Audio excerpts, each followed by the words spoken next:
Welcome to the channel Decode History. Today's topic is Hindu Raja Prithviraj Chauhan. First, I'll explain you the chapter and at the end, I'll ask you a question. So let's get started. Prithviraj 3 और राय पिथौरा एक बहुत ही famous राजा था Chauhan dynasty का। वो बहुत ही brave and courageous king था। उनको उनकी ब्रेवरी एंड वॉरफेयर स्किल्स के लिए ही जाना जाता है and he is also known for his kind and forgiving nature. He was the last emperor to sit on the throne of Delhi. उनके बाद मुस्लिम्स का रूल था on the throne of Delhi. Prithviraj Chauhan 3 was born in 1166 AD। उनका father था Someshwar Chauhan, king of Ajmer, and mother was Maharani Karpura Devi. Even Prithviraj Chauhan's father was very famous for his kind and forgiving nature. So, ये माना जाता है कि Prithviraj Chauhan inherited this nature from his father. In the epic written by Prithviraj Vijay and written by a Kashmiri poet Jaya Naka, Prithviraj Chauhan को 6 different types of languages आता था। Famous epic Prithviraj Raso written by Chand Bardai के हिसाब से पृथ्वीराज चौहान को 6 डिफरेंट लैंग्वेजेस के अलावा mathematics, medicine, history, strategy, philosophy भी बहुत अच्छे से आता था। As mentioned earlier, Prithviraj Chauhan 3 अपने वॉरफेयर स्ट्रैटेजीज के लिए काफ़ी फेमस था और सिर्फ साउंड को ही सुन के वो टारगेट लगा सकता था। ये उनकी एक यूनिक स्किल था। पृथ्वीराज चौहान्स फादर महाराजा सोमेश्वर डाइड जब पृथ्वीराज सिर्फ 11 ईयर्स का था and the entire responsibility of that great empire came upon him. उनका मदर महारानी कर्पूरा देवी एक बहुत ही लिटरेट वुमन था and she helped her son to control the empire efficiently. Challenges and empire expansion. Prithviraj को अपना फर्स्ट चुनौती अपने कज़िन नागार्जुना से मिला था, जो कि एक वैसल था। कहाँ का? गुदापुर का, जो कि मॉडर्न डे गुरुग्राम है। He was very angry on Prithviraj and revolted. वो हमला कर दिया था बिकॉज उनको उनके फादर की डेथ के बाद राजा बना दिया गया था। किसको? पृथ्वीराज चौहान को उनके फादर की डेथ के बाद राजा बना दिया गया था इन 1177 AD और इस बात से उनका जो कज़िन था वो गुस्सा हो गया था एंड उन्होंने पृथ्वीराज के ऊपर रिवोल्ट कर दिया था, हमला कर दिया था। बट पृथ्वीराज काफ़ी एफिशिएंट था एंड उनकी सुपीरियर मिलिट्री टेक्निक के साथ उन्होंने नागार्जुना को क्रश कर दिया था या हरा दिया था। उस टाइम पे दिल्ली को डोमिनेट कर रहा था या रूल कर रहा था पृथ्वीराज का अपना मटर्नल ग्रैंडफादर अनंगा देवा, जो कि फ्रॉम तोमर डिनेस्टी था एंड उनका कोई चाइल्ड नहीं था, कोई हायर नहीं था और he was quite impressed by Prithviraj novel combat skills and efficient ruling. उन्होंने अपना जो किंगडम था दिल्ली वो भी पृथ्वीराज को दे दिया था। इसके बाद पृथ्वीराज धीरे धीरे सराउंडिंग में जितने भी स्मॉल एंड वीक किंगडम्स थे उनको कॉन्क्वेर कर लिया था। In 1182 AD Prithviraj defeated king Paramardi Dev of Jejakabhukti and उनके एम्पायर भी सबजुगेट कर लिया था। इस वॉर में किंग जयचंद्र ऑफ कन्नौज परमार्दी देव को सपोर्ट किया था, इसीलिए पृथ्वीराज ऑल्सो अटैक्ड कन्नौज, जो कि जयचंद का एम्पायर था। अपने एम्पायर को एक्सपांड करते करते पृथ्वीराज चौहान ने भीमावान, जो कि एक चालुक्य रूलर ऑफ गुजरात था, उनको भी डिफीट कर दिया था। Next subtopic Mohammad Ghori's evil eyes. Prithviraj king बनने से 4 इयर्स पहले ही मोहम्मद शहाबुद्दीन घोरी सुल्तान बन चुका था। जिस टाइम पे पृथ्वीराज अपने कैंपेन्स पे थे inside India, in short Prithviraj जब अपने एम्पायर को एक्सपांड कर रहा था, उस टाइम पे मोहम्मद घोरी भी वॉज ट्राइंग टू कॉन्क्वेर अफगानिस्तान और उनके आसपास के एरियाज़ को। लाहौर को कॉन्क्वेर करने के बाद in 1186 AD Ghori capture the fort of शिलकोट।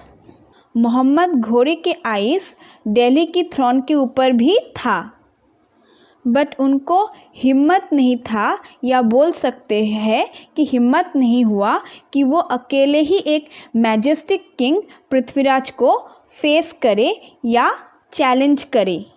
So he started entering into alliance with different kings. वो अपना मिलिट्री पावर इंक्रीज करने के लिए डिफरेंट किंग्स के साथ हाथ मिला रहा था ताकि वो इकट्ठा होकर पृथ्वीराज को डिफीट कर पाए। First and second battle of Tarain. In both the battles Prithviraj Chauhan and Mohammad Ghori fought with each other face to face.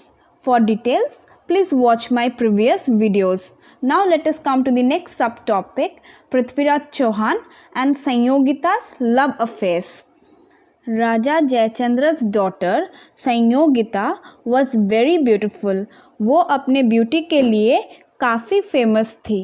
It is said that एक बार एक पेंटर जयचंद्र की पैलेस में आया था जिनके पास पृथ्वीराज का एक पोर्ट्रेट था। पृथ्वीराज का पोर्ट्रेट देखकर संयोगिता को प्यार हो गया था। Inside heart Sanyogita accepted Prithviraj Chauhan as her husband. The same painter एक संयोगिता का पोर्ट्रेट बना के पृथ्वीराज चौहान को दिया था।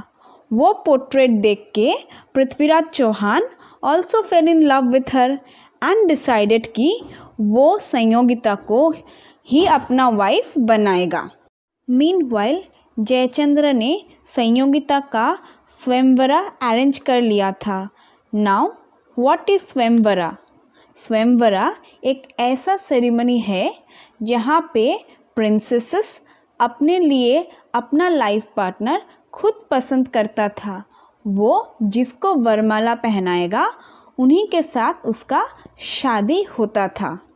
Jayachandra invited all great Kings, but Prithviraj को डेलिबरेटली इनवाइट नहीं किया गया था और उन्होंने पृथ्वीराज का एक मूर्ति बना के पैलेस के बाहर एज ए गार्ड रख दिया था ताकि उनका सबके सामने इंसल्ट हो। पृथ्वीराज को ये सब कुछ पता चल चुका था, सो ही रिच्ड स्वयंवरा बिना किसी को बताए हुए। संयोगिता वरमाला लेके एक के बाद एक किंग को इग्नोर करते हुए वो पृथ्वीराज के मूर्ति के सामने गया एंड उस मूर्ति को ही वरमाला पहना दिया and Prithviraj was standing just behind his statue, तो इसीलिए वरमाला fell on his neck only. और ये देख के जयचंद बहुत गुस्सा हो गया, बट वो कुछ कर पाए इससे पहले पृथ्वीराज अपने संयोगिता को लेके निकल चुका था। पृथ्वीराज चौहान्स डेथ। चांद वरदाई was Prithviraj Chauhans childhood friend. उन दोनों ने एक साथ एक ही गुरुकुल में थे। चांद वरदाई अफगानिस्तान गया था and after reaching he told Mohammad Ghori about Prithviraj Chauhan's courage and military skills, particularly art of making a target by just listening to sound. But घोरी इस बात पे विश्वास नहीं किया एंड उन्होंने बोला कि वो अपने आइज से ये स्किल देखना चाहता था।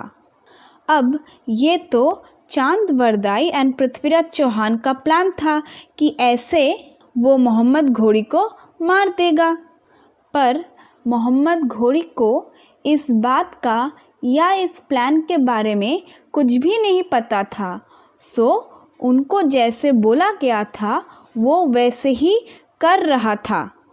अब पृथ्वीराज ने टारगेट सेट कर लिया था एंड मीनवाइल बरदाई पृथ्वीराज चौहान को उनकी ईयर्स में एक पोएम बोला।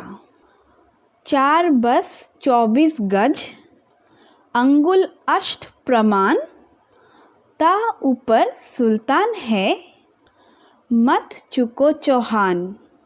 इस पोएम से बरदाई पृथ्वीराज को मोहम्मद घोरी का एग्जैक्ट पोजीशन बता रहा था एंड उनको कितना ऊपर अपना टारगेट मारना है वो बता रहा था। ये सुनते ही पृथ्वीराज को एग्जैक्टली समझ आ गया था कि उनको क्या करना था। बेस्ड ऑन दिस पोएम वो पीछे की तरफ झुके एंड टारगेट सेट करके उस हिसाब से टारगेट छोड़ा और वो एरो जाके मोहम्मद घोरी की चेस्ट पे लगा। इस तरीके से पृथ्वीराज मोहम्मद घोरी को चांद बरदाई की हेल्प से मारा था और उसके बाद वो दोनों एक दूसरे को मार दिया था ताकि उनको एनिमीज के हाथ में मरना ना पड़े।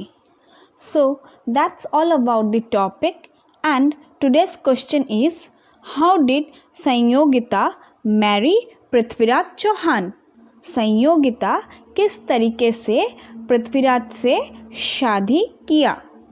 You need to answer this question in the comment section. If you have any doubt or any topic in your mind, please feel free to comment me and I'll make sure to upload that topic for you. So that's it for today. Hope to see you all in my next video. Till then, bye, take care and please don't forget to like, subscribe and share.